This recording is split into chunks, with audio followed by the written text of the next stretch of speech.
Olá, turma! Nessa unidade nós vamos estudar a linguagem SQL, que é a linguagem padrão utilizada pela maioria dos bancos de dados relacionais comerciais. A linguagem SQL, originalmente chamada de SQL, foi criada e implementada na IBM Research para um sistema conhecido como System-R, que era o sistema utilizado pelo banco de dados da época, né? É considerado um dos principais motivos para o sucesso dos bancos de dados relacionais. Esse grande sucesso, né, utilizado como linguagem dos bancos de dados relacionais, se deve que a linguagem SQL é uma tentativa de padronização entre SGBDs relacionais distintos, né?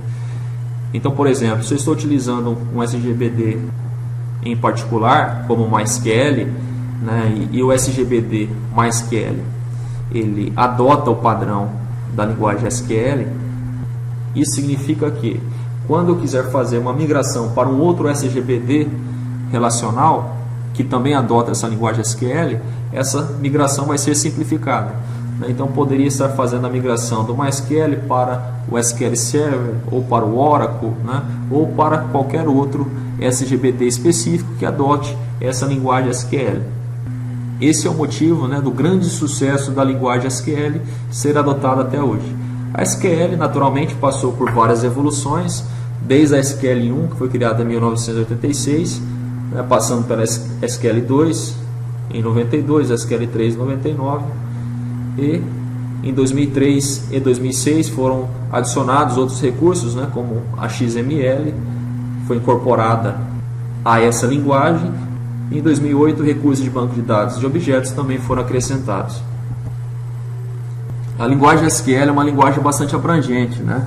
Permite grandes facilidades, como por exemplo, eu posso definir visões no banco de dados. Uma visão refere-se que um usuário ou um grupo de usuários, né, pode ter uma visão de parte de banco de dados. Quando eu digo parte de banco de dados, pode ser um conjunto de atributos da tabela ou apenas algumas tabelas do banco de dados, né? E um outro usuário, um outro grupo de usuários pode ter outro tipo de visões e permissões para aquele mesmo banco de dados. Em outras palavras, né, eu poderia então ter algumas permissões para um usuário ou um grupo de usuário e um outro nível de permissões para um outro usuário ou um outro grupo de usuários, como é o caso de aluno e professores, já que um grupo de usuários tem algumas permissões, né? Como por exemplo, os alunos não podem alterar as notas no sistema, já os professores têm outras visões e outras permissões, como alterar as notas e inserir novos dados nessas tabelas. Essas visões geralmente são especificadas, né, através de uma linguagem chamada DCL, ou Linguagem de Controle de Dados, né? Ela que permite então estar criando usuários e atribuindo ou concedendo um nível de permissões diferenciados entre esses usuários. A linguagem SQL também pode ser embutida em linguagens de programação, né, de uso geral, como por exemplo na linguagem C, C++ ou Java, e além disso eu posso estar especificando instruções para definição de dados, que é uma parte da SQL conhecida como DDL, ou Data Definition Language, linguagem de definição de dados. Essa linguagem, né, que é uma parte da SQL, conhecida como DDL, é possível então especificar novas tabelas de banco de dados, estar criando atributos e os seus respectivos tipos de dados. Uma outra parte da SQL, conhecida como Data Manipulation Language, ou DML, né, que seria a tradução para a linguagem de manipulação de dados, permite a especificação de instruções para consultas e atualizações. Então aqui entra uma série de instruções SQL para que eu possa estar recuperando informações do banco de dados, né, através das consultas, ou criando algumas atualizações. Quando eu digo atualizações, eu estou me referindo a um conjunto de instruções básicas, né, para manipular esse banco de dados, que são operações como inserção, alteração e exclusão de dados nas tabelas do banco de dados, tá? Desse modo, podemos concluir que a DDL, né, é uma parte para a definição dos esquemas de banco de dados, e a DML abrange um conjunto de instruções para realizar as consultas e as atualizações no banco de dados. Começaremos então pela linguagem de definição de dados, né, através dos seus comandos para definição de dados. Por convenção, a terminologia utilizada na linguagem SQL para relação, tupla e atributo, né, lá do modelo relacional, aqui passa a ser chamado então tabela, linha e coluna, né, respectivamente. Tá? Então, quando eu me referir tabela, vocês podem imaginar a relação, né, lá do projeto conceitual, do modelo relacional. Uma tupla, que seria uma linha de uma tabela, aqui na linguagem SQL, e o atributo eu chamo de coluna, né, dentro da linguagem. A principal instrução para a definição de dados é a instrução create, né? Então ela que permite aí estar especificando várias definições de dados. Por exemplo, instrução create esquema ou create database. É uma instrução que define o esquema de banco de dados, né? Eu posso pensar no esquema de banco de dados como um conjunto de tabelas que farão parte desse banco de dados. Nas primeiras versões da linguagem SQL, era possível ter apenas um esquema de banco de dados no servidor do banco de dados MySQL. Ao longo do tempo, então, através das atualizações das versões, né, passou-se a permitir ter vários esquemas de banco de dados dentro do servidor. Por exemplo, eu posso ter um banco de dados em particular para registrar o sistema acadêmico, outro banco de dados em particular para registrar o sistema de um ambiente corporativo, né, e um outro banco de dados ainda para registrar os meus contatos pessoais. Uma outra instrução muito utilizada é a instrução create domain. A instrução create domain define um novo tipo de dados. Isso geralmente facilita a legibilidade do código, né? Além disso, é possível também alterar apenas esse tipo e não todos os tipos de dados que aquele atributo está definido. Por exemplo, eu posso definir aqui um novo tipo de dados, né? Create domain, chamado tipo CPF as como tipo de dado char11. Suponhamos um banco de dados que possua várias pessoas com atributo CPF. Então poderia ter lá o CPF do professor, né, numa tabela de professores, o CPF do coordenador, numa tabela de coordenadores, o CPF dos acadêmicos, numa tabela de acadêmicos, né, assim por diante. Caso eu quisesse alterar esse tipo de dados char11, né, que não utiliza lá os pontos e o hífen dos últimos dois dígitos verificadores, para char14, eu teria que alterar todos os tipos de dados em todas as tabelas. Né? Por meio da instrução create domain, eu criei um novo tipo. Isso significa que quando eu for definir um novo atributo na tabela, eu não vou utilizar o char11, mas sim o nome do tipo de dado definido. Né? Então ficaria assim, CPF, que é do tipo CPF, que seria o nome, né, desse novo tipo. Então essa é uma instrução que facilita a especificação de novos atributos. Create Table. Create Table é a instrução mais importante da linguagem SQL, porque ela que define como que vai ser especificada um novo esquema de relação. Né? Então, Create Table, estou criando uma nova tabela, ok? Com o nome da tabela que vai ser utilizado para defini-la. Em seguida eu tenho o nome do atributo e o seu tipo, né? Depois o outro atributo, seu tipo, e assim por diante. Primary Key, para identificar qual atributo foi definido como chave primária, né? Ou conjuntos de atributos, caso seja uma chave primária composta. E Foreign Key, para especificar qual atributo é chave estrangeira que está referenciando uma chave primária de uma nova tabela. Aqui nós temos, né, um complemento, cada CI é uma coluna no esquema da tabela, e DI é o tipo de dado no domínio da coluna. Como exemplo, nós poderíamos estar criando a tabela acadêmico, né? Create Table, o nome da tabela acadêmico. O primeiro atributo poderia ser definido como RGA, que é o registro acadêmico, né, que é do tipo inteiro, int. Depois nome, poderia ser definido como tipo varchar 60, né, e assim por diante. Primary Key poderia ser o RGA, que foi definido, né, anteriormente, já que se trata de um atributo identificador, à medida que ele não pode ter valores repetidos. E Foreign Key, o nome do atributo que vai referenciar uma outra tabela. Aqui se trata de uma restrição que nós vamos ver, né, um pouquinho mais adiante. Comandos para definição de dados. Então, com base naquela sintaxe, nós vamos ver como é que eu posso estar definindo novas tabelas no banco de dados, né, através das instruções SQL. A figura ilustra dois esquemas de relação. Um chamado banco, né, com chave primária código e um outro atributo nome, que identifica o nome do banco. E um segundo esquema de relação chamado agência, com uma chave primária composta, código banco e número agência, e um outro atributo chamado endereço.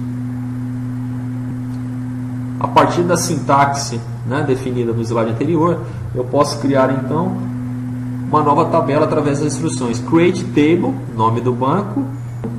Em seguida eu vou definir os atributos, né, quais sejam código, que é do tipo inteiro, já que se trata de valores inteiros.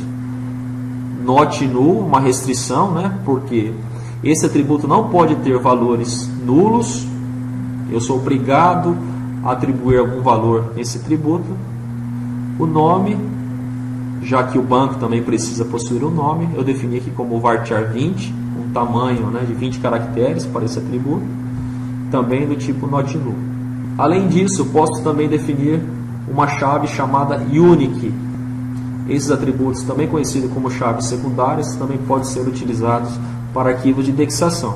Né? No caso aqui, já que eu tenho uma chave primária e o outro atributo também é um atributo identificador, à medida que o nome dos bancos não pode se repetir na tabela, né, eu posso então estar criando aqui uma restrição para esse atributo nome, já que eu defini o código, né, como chave primária dessa tabela. Tá?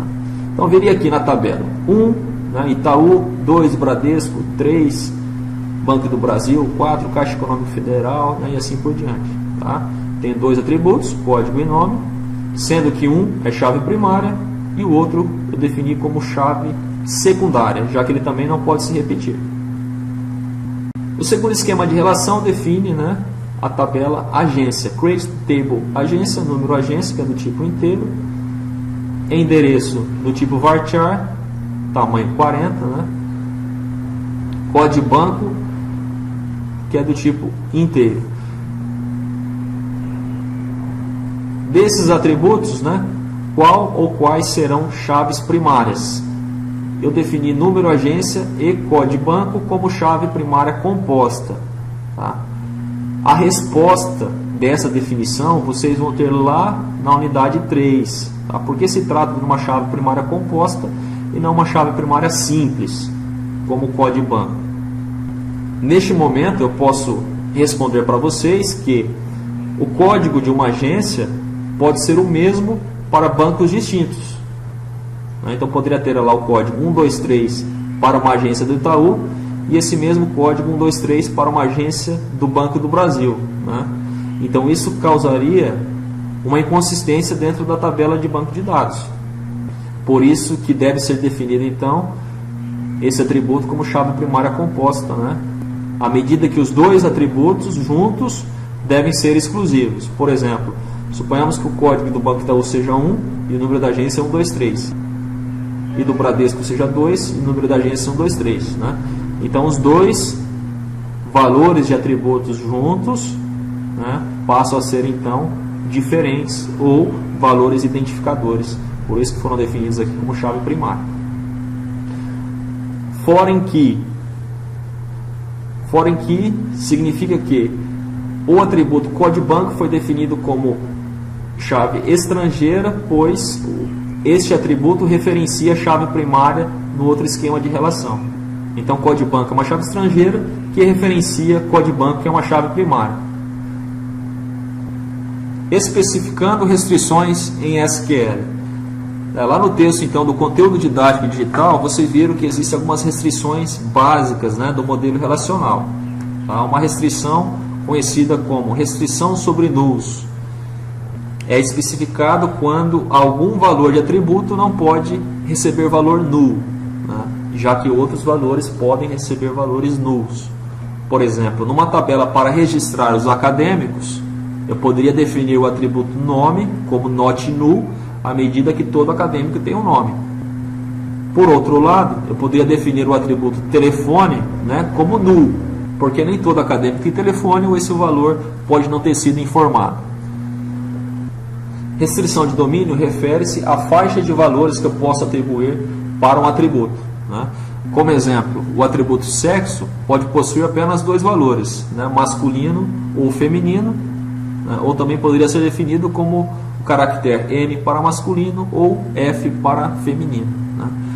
Outros atributos, como o tipo inteiro, possuem uma faixa de valores, né? Inteiros possíveis, e atributos do tipo caracteres possuem uma quantidade de combinações caracteres possíveis, mas também estão dentro de uma faixa de valores, né? E essa faixa de valores é conhecida como domínio.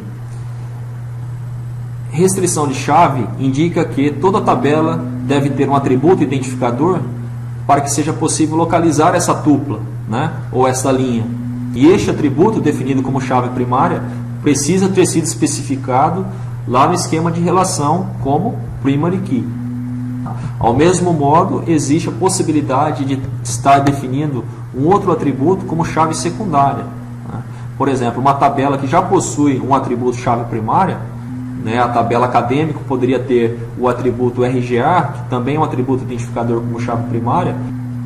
Deste modo, poderia estar definindo o CPF como um atributo do tipo unique. Mas foi definido o RGA como chave primária, logo eu posso ter um outro atributo identificador, né, que no caso é definido como chave secundária ou unique, né.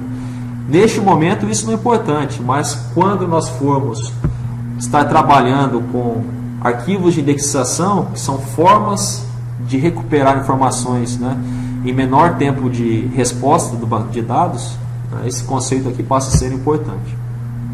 Restrição de integridade de entidade. Essa restrição é implícita do próprio modelo relacional, já que ela indica que uma chave primária não pode ter valor nulo, né? Caso ela tivesse valor nulo, não seria possível identificar uma tupla, já que duas ou mais tuplas, né, teriam valores idênticos para as chaves primárias. Restrição de integridade referencial. Essa restrição é a mais importante do modelo relacional, né? Já que através dela é possível estar então relacionando duas ou mais tabelas dentro do banco de dados, né?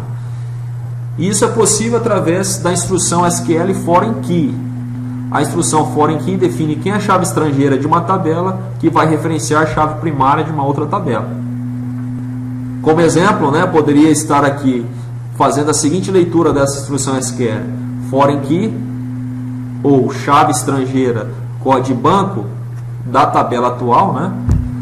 Referências referencia a chave primária código da tabela banco, né? Note que aqui a chave estrangeira eu não preciso definir qual é a tabela, porque já está sendo especificada, né, essa instrução SQL dentro do esquema de relação, tá? Já a chave primária a qual a chave estrangeira faz referência precisa ser identificada, que pode ser qualquer tabela do banco de dados, né? Então, no caso, eu preciso especificar aqui qual atributo é chave primária, né, e em qual tabela. Comandos para modificação de dados, né? Então, nós entramos agora numa segunda parte da DDL, que são comandos responsáveis para estar alterando os esquemas, né, dos dados. A instrução drop permite estar excluindo uma tabela já criada, né? Então, drop table cliente, eu vou excluir do banco de dados a tabela cliente. Instrução alter, ela possui aí várias combinações onde eu posso estar incluindo novos atributos, né, ou modificando o tipo de atributo já definido, né? Então segue algum deles. Alter table, traduzindo, né, altere a tabela cliente, né, do banco de dados chamado banco e adicione ou crie, né, a coluna, que seria um novo atributo chamado e-mail com o tipo de dados varchar 20. Isso acontece quando eu já tenho uma tabela chamada cliente, né, num banco de dados chamado banco, e eu estou desejando acrescentar um novo atributo ou uma nova coluna nessa tabela, né? Então estou criando aqui uma nova coluna chamada e-mail para estar armazenando aqui os e-mails dos clientes que já foram registrados. Uma outra instrução alter, né, que pode ser combinada, é a instrução alter table banco.cliente drop column endereço cascade. Em outras palavras, né, altere a tabela cliente, né, do banco de dados chamado banco e exclua a coluna endereço dessa tabela. Consultas de recuperação simples, né? São instruções então utilizadas para estar recuperando informações do banco de dados, né? Isso é um processo bastante usual. Uma instrução básica para recuperar informações do banco de dados é a instrução select, né? Então o bloco utilizado para recuperar essas informações é o bloco select from where, onde eu identifico quais são os atributos que serão recuperados pela essa consulta, né? Em outras palavras, quais atributos que serão mostrados no resultado da consulta. From, eu identifico quais as tabelas que estão envolvidas nessas consultas. E o where, né? Eu identifico uma condição para que apenas as tuplas que atendam a essa condição apareçam no resultado dessa consulta.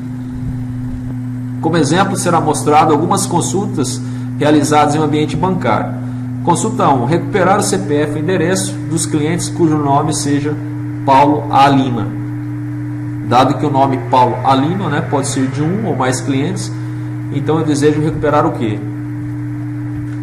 O CPF e o endereço do cliente. Então esses dois atributos devem ser mostrados no resultado da consulta, né? Conforme a sintaxe anterior, após a instrução select, eu já devo que identificar quais são os atributos que eu quero que apareçam nesse resultado. Então select CPF, vírgula, endereço. From. Após o from, eu identifico qual tabela possui essas informações, que no caso é a tabela cliente, né? E o where é uma cláusula utilizada para identificar apenas as tuplas, né, que atendem essa condição. No caso, a condição, o nome precisa ser Paulo A. Lima. Como resultado dessa consulta, temos então CPF, que foi identificado após a cláusula select, e endereço, identificado após a cláusula select, né? São os dois atributos que devem ser mostrados no resultado da consulta. Tá? E os valores do CPF e do endereço, né, do cliente com o nome Paulo A. Lima. Tá? No caso, o nome não apareceu porque não foi especificado aqui entre os atributos após a instrução select. Tá? Consulta 2. Recuperar o número da agência e endereço de todas as agências do Banco Bradesco. Então, após o select, eu preciso identificar o número da agência, né, que precisa ser o mesmo nome do atributo definido lá no esquema da relação, né, lá na tabela, tá? E o mesmo nome do endereço, que também foi definido nessa tabela. Então, select, número de agência, vírgula, endereço. Agora eu tenho não mais uma tabela apenas, né, mas sim duas tabelas, banco, vírgula, agência. Por quê? Porque estou relacionando o número da agência ao nome do banco, né? E essas informações não podem ser atendidas em apenas uma tabela. Então, necessariamente, eu preciso juntar a tabela banco e a tabela agência no resultado da consulta. Tá? E como isso é feito? Primeiro, identificando, né, após a cláusula from, as duas tabelas. Em seguida, na cláusula where, eu posso identificar aqui, após a condição de seleção, né, que é nome igual Bradesco, já que está definido aqui, ó, deve ser mostrado apenas as linhas que possuam o nome do Banco Bradesco, né, uma condição de junção. Neste caso, esses atributos que estão juntando a tabela banco com a tabela agência, já que código é um atributo de banco e COD banco é um atributo de agência. Tá? Então, esses atributos são conhecidos como atributos de junção e são fundamentais para estar aqui unindo todas essas informações no resultado da consulta. Desse modo eu tenho, né, o número da agência definido aqui após a instrução select e o endereço que a agência pertence com o nome Bradesco. Consulta 3. Para cada cliente, liste o número da sua conta, o número da agência que a controla e o nome, endereço e CPF do cliente. Né? Nossa, quantos atributos aí! Mas não é difícil. Após a cláusula select, então eu identifico número da conta, número da agência, nome, endereço e CPF. No caso, eu tenho aqui 5 atributos, né, que devem ser mostrados no resultado da consulta. Essas informações também não podem ser obtidas, né, por meio de apenas uma tabela. Então, necessariamente, eu preciso juntar aqui 2 ou mais tabelas. Como não é possível juntar apenas a tabela cliente e a tabela conta, já que elas não estão relacionadas diretamente entre si, eu preciso, neste caso, juntar 3 tabelas: cliente, histórico e conta. Logo, eu tenho uma condição de junção: CPF é igual ao CPF de cliente, né? Já que CPF é um atributo da tabela cliente e CPF cliente é um atributo da tabela histórico. E uma outra condição de junção: número de conta da tabela histórico é igual ao número de conta da tabela conta. Temos então o resultado dessa consulta, né? Todos os atributos que foram identificados aqui após a cláusula select: número de conta, número de agência, nome, endereço e CPF. Né? Observe que nós não temos aqui nenhuma condição de seleção, né? Já que CPF igual a CPF cliente, and num conta é igual ao número de conta, são condições de junção, né? A primeira para juntar a tabela cliente com a tabela histórico, né? E a segunda condição de junção para juntar a tabela histórico com a tabela conta, tá? Isso é necessário porque no resultado de uma consulta, né, através dessas junções, nós temos como resultado uma única tabela com todas as informações que nós estamos buscando, né, já que essas informações não estão em apenas uma tabela, né, por isso a necessidade de juntá-las. Ok? Funções de agregação são usadas para resumir informações de várias tuplas em síntese de tupla única. Essas funções, pessoal, são usadas para resumir, né, grupos de informações em uma única tupla. Tá? Isso é bastante interessante na prática. Né? Por exemplo, caso nós quiséssemos saber a média da turma na disciplina de banco de dados 1, né? Então nós teríamos uma síntese em tupla única, não mais a média individual de cada acadêmico, mas sim a média dos acadêmicos na disciplina. Então eu tenho uma síntese de tupla única, tá? Mas não só a média, né? Eu posso querer achar o maior salário, o menor salário, né? A soma dos salários de um departamento, por exemplo, e assim por diante, tá? Consulta 4. Achar a soma dos saldos de todas as contas da agência 4336, bem como o saldo máximo, o saldo mínimo e a média dos saldos nessa agência. Tá? Então, resumindo, a instrução select sum, né, utilizada para somar os valores, max, utilizado para encontrar o maior, né, maior salário, maior saldo, a maior nota, mínimo, o contrário. Né? E a VG, que é uma abreviação da palavra average, né, que seria média, uma tradução para o português, fica neste caso a média dos saldos. Em outras palavras, selecione a soma dos saldos, o maior saldo, o menor saldo e a média de todos os saldos. Né? Evidentemente, né, essas informações não estão na tabela agência, já que são referentes às propriedades de conta. Desse modo, eu preciso, após a cláusula from, identificar, né, as tabelas que eu preciso estar unindo para recuperar essas informações, que no caso são as tabelas conta e agência. Tá? Então, após a cláusula where, eu tenho primeiro uma condição de seleção, já que eu quero essas informações apenas para as contas da agência 4336. Né? Então, where número agência é igual a 4336. Tá? Em seguida, tenho uma condição de junção, né? Necessária para juntar a tabela conta com a tabela agência. Então, and num agência igual número agência, já que num agência é um atributo da tabela conta e número agência é um atributo da tabela agência.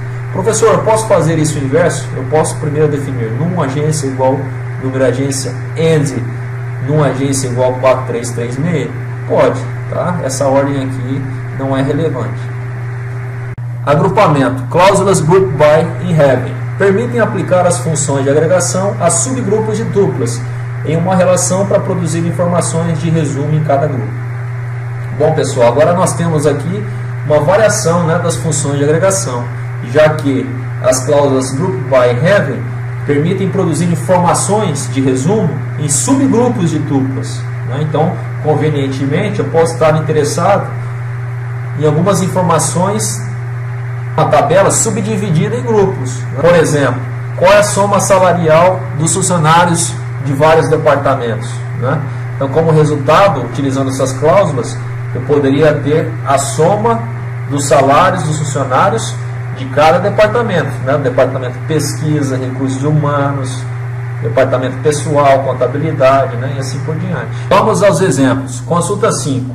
Para cada agência, recuperar o número da agência, o número de contas na agência e o seu saldo médio. Então, turma, essa consulta está buscando para cada número de agência, né, que se mostre quantas contas que existem para cada uma delas, né, e o seu saldo médio.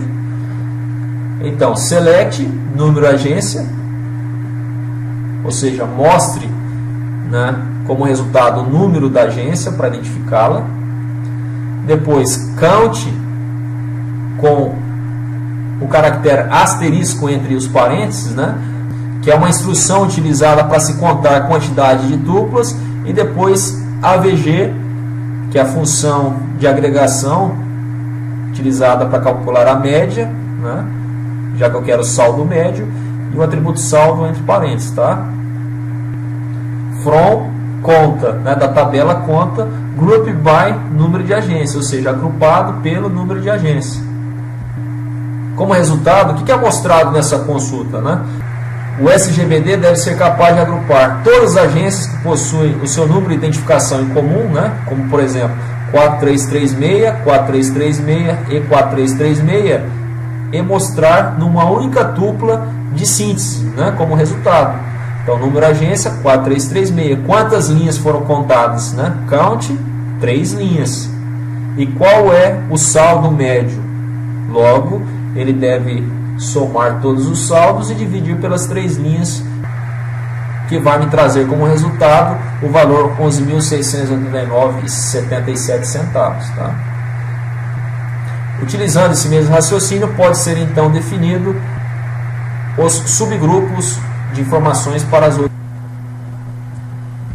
Consulta 6. Para cada agência em que há mais de 2 contas cadastradas, recuperar o número da agência e o número de contas pertencente à agência com saldo maior que R$5.000, né? Então aqui eu tenho 2 condições de seleção, né? A primeira para linhas, onde o saldo da conta deve possuir mais de R$5.000, né? E a segunda para subgrupos, onde cada agência precisa ter mais de 2 contas.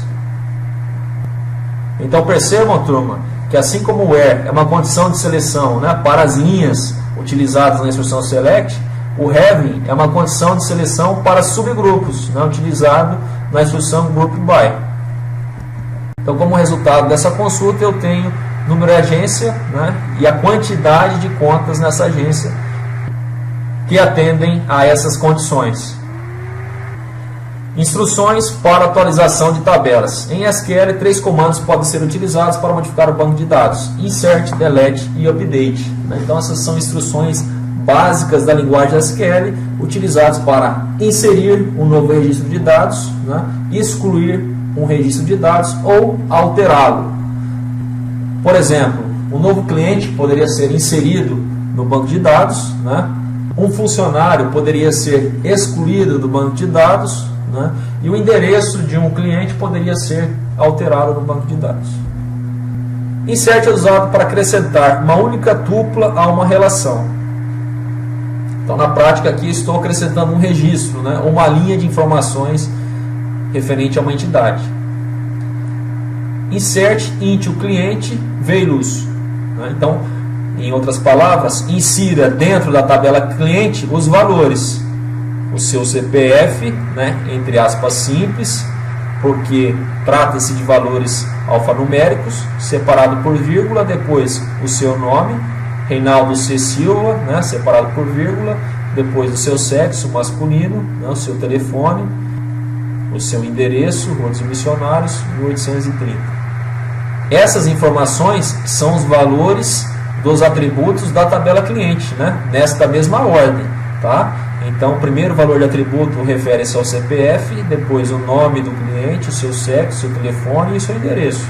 Esta é uma forma de especificar o comando insert de forma implícita, né? Onde eu não preciso mostrar quais os atributos que eu quero estar inserindo os dados ou os valores, né? Outra forma de defini-lo, né, de forma explícita é através do comando insert_int o cliente e os seus atributos, CPF, nome e sexo. Os valores para o CPF, para o seu nome e para o seu sexo, né? Então observe que agora eu não mais entrei com todos os valores de atributos, mas apenas alguns valores que foram especificados de forma explícita após o nome da tabela, né? No caso cliente.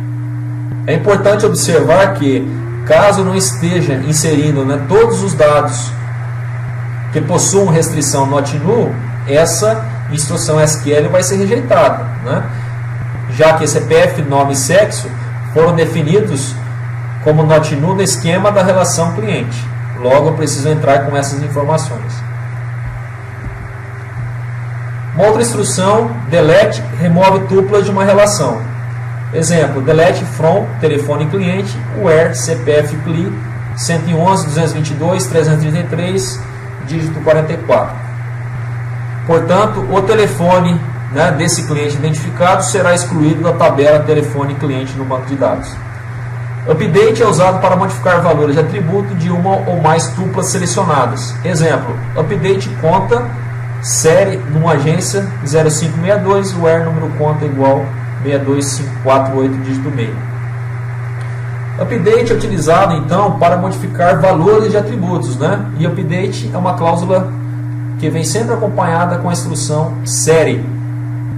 Podemos ler da seguinte forma, né, essa instrução: atualize a tabela conta acrescentando ao atributo número de agência o valor 0562, onde o número de conta possui o valor 625486. Tá? Então, somente as tuplas, né, ou as linhas que possuem os valores de número de conta 625486 terão os seus números de agência alterados para o número 0562. Resumo da sintaxe SQL.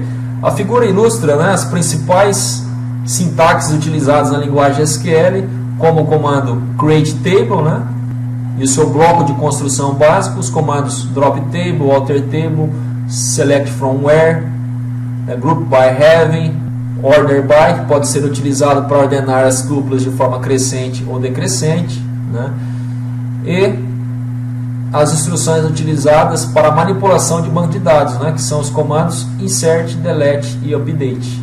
Outras informações também estão disponíveis no conteúdo didático digital.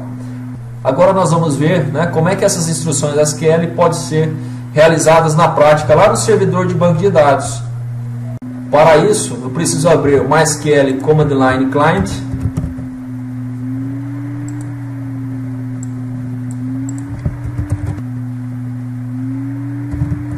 Use banco, né, para usar o banco de dados chamado banco, aí sim executar as instruções utilizadas aqui na consulta.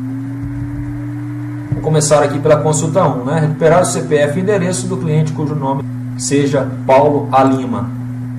Copiar, posso executar a instrução aqui dentro do servidor do MySQL. Né? Então já me traz aqui o resultado da instrução SQL que foi executada. E confere com o resultado aqui da consulta. A segunda consulta, recuperar o número da agência e o endereço de todas as agências do Banco Bradesco. Da mesma forma, também eu tenho aqui o mesmo resultado da consulta sendo recuperado. Consulta 3, para cada cliente, liste o número da sua conta, o número da agência que a controla e o nome, endereço e CPF do cliente. Então essas instruções aqui também podem ser executadas no servidor do MySQL e essas informações podem ser recuperadas. Consulta 4, achar a soma dos saldos de todas as contas da agência 4336, bem como o saldo máximo, o mínimo e a média dos saldos nessas agências.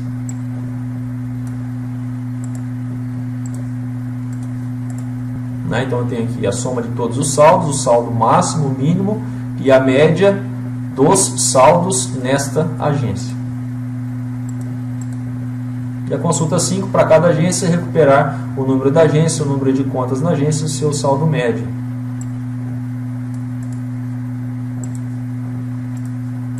Para cada agência, está recuperando quantas contas estão alocadas, né?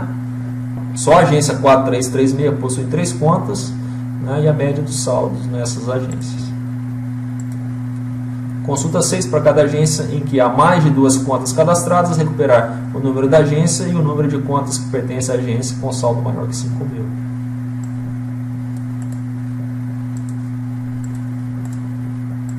Né, como resultado, eu tenho a mesma informação mostrada aqui no slide. Acabou, né, turma? Então é isso, espero que tenham gostado dessa videoaula.